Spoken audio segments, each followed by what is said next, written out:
Hey, ഇന്ന് നമ്മൾ ഉണ്ടാക്കുന്നത് സാം ചോദിച്ച പോർക്ക് ഫ്രൈ ആണ്. സാമേ, വീഡിയോ റെഡി ആയിട്ടുണ്ട്.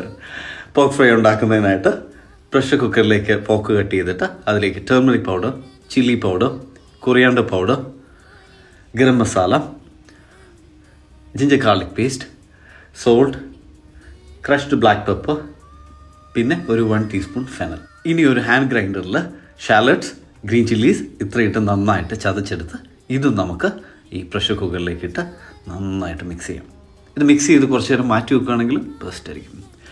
ഇത് നമുക്ക് പ്രഷർ കുക്കറിൽ വേവാൻ വിടാം. ഞാൻ അസ്തയുടെ പോർക്ക് ലെഗ് ജോയിൻ്റാണ് എടുത്തിരിക്കുന്നത്.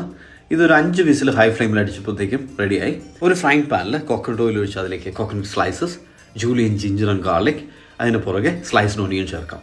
ഇതൊന്ന് ബ്രൗൺ ആവണം. അതിലേക്ക് നമുക്ക് ഗരം മസാല ആഡ് ചെയ്യാം. കുക്ക് ചെയ്ത് വെച്ചിരിക്കുന്ന പോർക്ക് ഇതിലേക്ക് ആഡ് ചെയ്യുക.